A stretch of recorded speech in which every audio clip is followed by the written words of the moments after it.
They told me not to stare at her ears. This was the final instruction humanity offered before pushing me through an airlock and into history. Do not stare at the ears, do not mention the ears, and under absolutely no circumstances attempt to compare them to fictional elves. I promised. I lied immediately. She was waiting at the center of the chamber when the doors sealed behind me with a sound too soft for comfort. Princess Illyrian of the Avarith Dominion did not move as I approached. Her long ears curved elegantly past her jawline, tapering like living calligraphy. They twitched once subtly as if sampling the air for cowardice. I tried to stand taller. My spine disagreed. "Be brave and speak your mind, human," she said. "It is remarkable how quickly a mind can evacuate itself." Mine achieved record speed. I had prepared 17 opening statements, 3 philosophical quotes, and 1 charming anecdote about a shared stellar nursery. What emerged was, "I enjoy oxygen." Not my finest diplomatic achievement. Behind the translucent walls, I knew observers were watching, Avarith strategists with luminous eyes, human officials pretending not to sweat. The chamber's floor shimmered with dormant glyphs, ancient circuits woven into crystal, waiting to judge whether we would make history or a regrettable crater. She stepped closer. Her armor dark, seamless, alive, shifted like a thinking shadow around her form. "You fear offense," she said. It wasn't a question. "Yes," I admitted. "We've offended entire planets before breakfast." One corner of her mouth lifted. Encouraging, possibly dangerous. "You were instructed to answer honestly," she continued, "not strategically." "Those are different settings," I said. "We usually keep honesty in airplane mode." A pause. I braced for disapproval. Instead, her ears angled forward, attentive. The armor along her shoulders pulsed faintly, as if reacting to my voice. My translator implant warmed against my skull, struggling to keep up with tonal subtleties that might determine whether I left as an ambassador or a cautionary tale. "You believe my people seek dominance," she said. I swallowed. There it was, the gravitational center of the test. "I believe," I began carefully, then stopped. Carefully was the problem. She had asked for bravery, not choreography.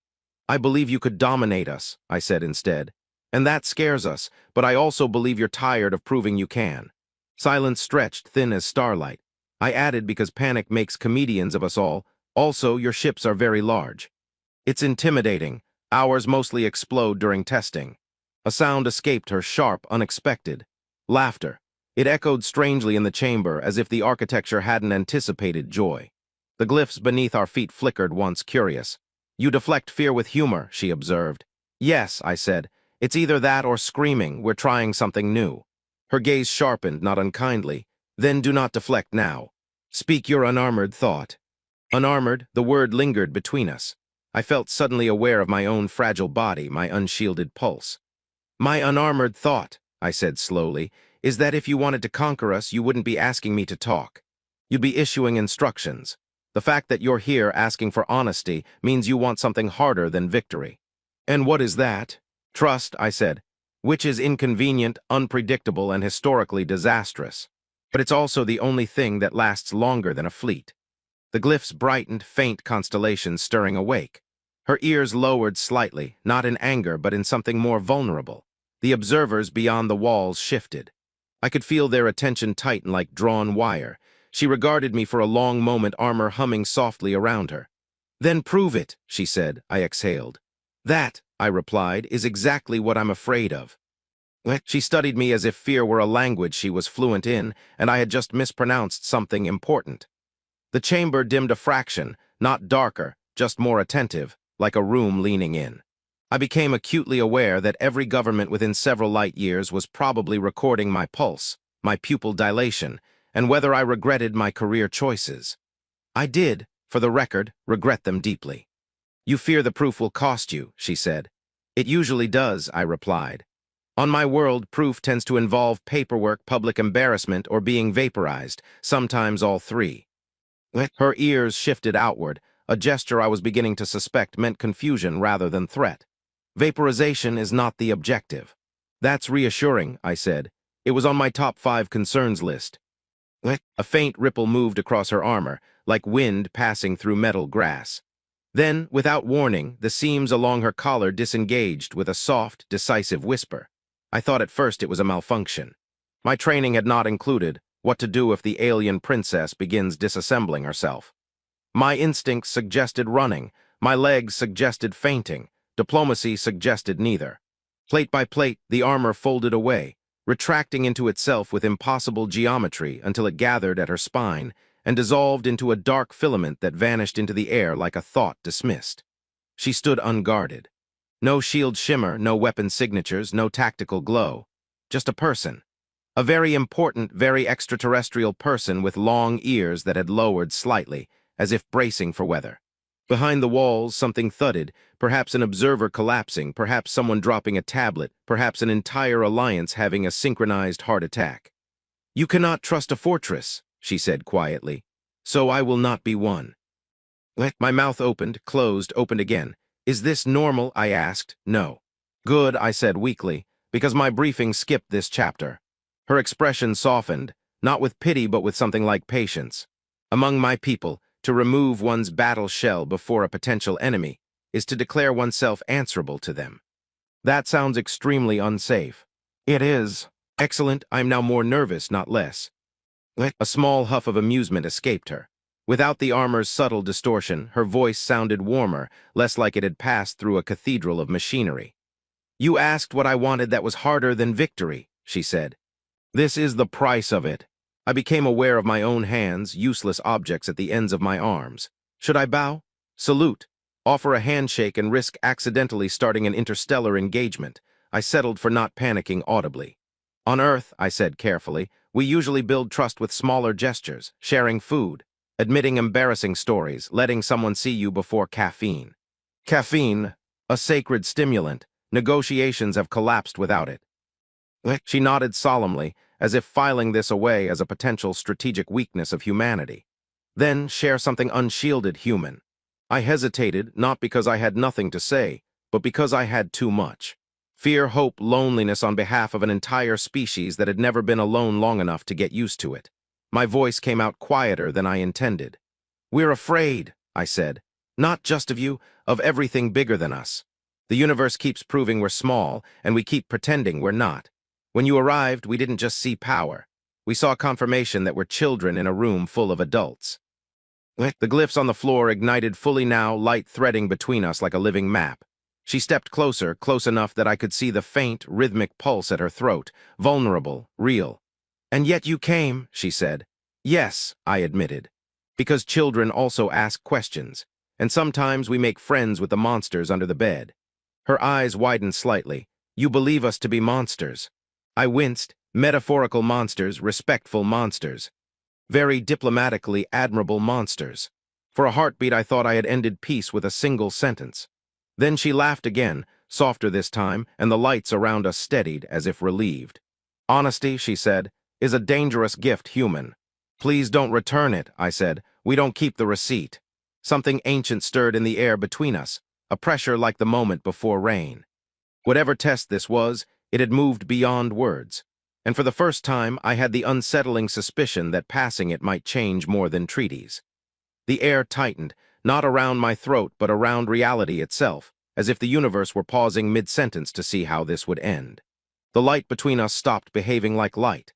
It curved, gathered, threaded into symbols that meant nothing to my eyes and everything to the ancient machinery buried beneath the chamber. Somewhere beyond the walls, alarms did not sound, because whatever was happening was older than alarm systems and far more confident. Princess Illyrian did not step back. If anything, she leaned in, her long ears angled toward me, attentive in a way that felt less like scrutiny and more like listening for a heartbeat. "It has begun," she said softly. "I didn't press anything," I replied. "I've learned that's usually a bad idea." "You answered without armor," she said. "So did I." The floor brightened until we stood inside a quiet constellation. My translator implant gave up entirely and displayed a polite error message directly in my vision. "Linguistic framework inadequate. Thank you for your patience. Even my own brain seemed to buffer." "What exactly has begun?" I asked. "A covenant," she said, "older than our empires. When truth is met with vulnerability, our species binds not by command but by accord." "That sounds permanent." "It is intended to be." I considered this. "Hypothetically," I said, "if one of us had lied, what would happen?" Her expression didn't change. "The chamber would have rendered judgment." Judgment as in strongly worded feedback. As in disintegration. Ah, I said, constructive. A warmth spread through my chest, not heat exactly, more like gravity deciding I was worth holding onto. The panic I had carried since arrival loosened its grip, not gone but no longer in charge. I realized with mild astonishment that I was no longer thinking about escape routes. I was thinking about her. Beyond the crystal walls, silhouettes shifted frantically. Observers arguing, calculating, rewriting entire doctrines in real time. This was not the cautious stalemate they had planned. This was something messier, human. What happens now? I asked. Now, she said, and there was unmistakable relief in her voice. We are no longer strangers pretending to negotiate. Friends, I ventured, her ears lifted slightly. Allies. I nodded. Then, because bravery had apparently become a habit I hadn't authorized, I added, your records mentioned possible additional bonds. A pause, not hostile, not embarrassed, considering. Yes, she said at last. Our histories do not separate political trust from personal trust. To stand unguarded together is to acknowledge compatibility. Compatibility, I repeated, like software. If that metaphor pleases you. It terrifies me, I said, but in a hopeful way. She smiled then, not the diplomatic expression from earlier, but something unpracticed, almost shy. The constellation beneath us dimmed, its work complete. Whatever ancient system had awakened now seemed satisfied, like a machine that had waited millennia just to check a single box. I took a risk, she admitted. My advisors warned I might bind myself to an enemy. Technically, I said, I was also warned you might vaporize me, so this is a pleasant surprise for everyone. Her laughter came easily now. You are not what we expected, human. Neither are you, I said. We thought you'd be colder, more imperial. I am imperial, she said mildly. Yes, I agreed. But you also took off your armor to talk to a nervous mammal who opened negotiations by praising oxygen. That was memorable. Outside, the chamber doors began to unlock, hesitant, as if the mechanisms themselves were unsure they were allowed to interrupt history. I felt a flicker of reluctance. Once those doors opened, this moment would belong to committees, ceremonies, headlines. It would stop being ours. I think, I said slowly, that I came here to prevent a war. And now, I looked at her, at the unguarded steadiness in her eyes, at the impossible fact that fear had transformed into something steadier, something almost like belonging. Now I think I came here to stop being afraid of the universe, I said. Turns out it has people in it. Her ears softened downward, a gesture I had learned meant warmth. Then you have succeeded. The doors parted. Light from two civilizations spilled into the chamber, bright, noisy, full of consequences. She did not put her armor back on. I did not ask her to. As we stepped forward together, she spoke quietly, meant only for me.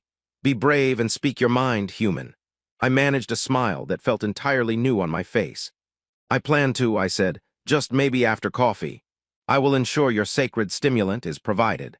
For the first time since leaving Earth, I believed that promise would hold. Not because of treaties or fleets or ancient machines, but because two frightened beings had chosen honesty instead of safety. And the universe, improbably, had decided to reward them with a future.